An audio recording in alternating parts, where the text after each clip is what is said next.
Now, we have been talking about the G8 and the G20 for the last few days because it really was a major event.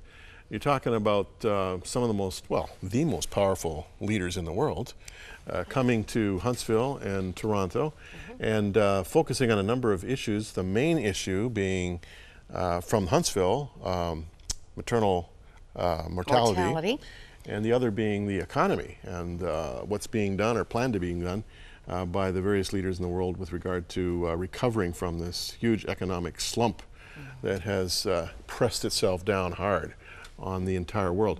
So Denise Lodde is back with us to kind of talk about this before we look at some more footage. Denise, we talked earlier in the week about the G8 and the G20 in terms of its substance, but what about the experience of being a reporter at the G20? What was that like?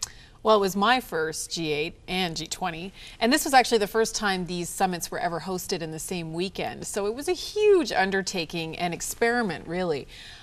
So I really had no idea what to expect, but I mean, I went to the International Media Center, which is where most journalists were, and I think a lot of people don't realize that when you go to these sort of events, they are very exclusive and restricted. And the whole thing behind the G8 is that these leaders, it's a chance for them to sit face to face in an intimate, very private setting. So the only time you really find out what's going on is through press conferences, and so they really had us corralled in at the exhibition stadium at the Direct Energy Center, where there were about 3,000 journalists from around the world. If you can imagine all, I mean, it was quite a cultural experience just to be at the media center, and that's where we would get a lot of the information. So, you know, but as 100 Huntley Street, we're not just there to report on, you know, what decisions are being made, but really, where is God in all of this? And that, I have to say, it was a challenge to try and find those sort of stories that tied into the G8 and G20. But I really did come across some people who wanted to be a voice at this summit, even if they're not meeting face to face with the leaders. What was security like?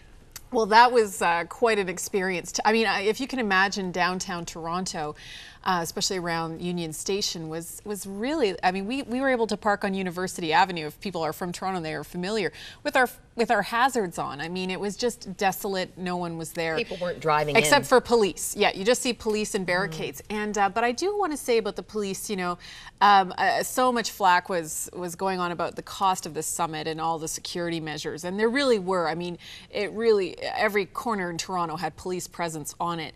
But they really, I had a chance to talk to some of the police officers. They were very friendly, very open, certainly not aggressive or intimidating. And so I think they really did their jobs well.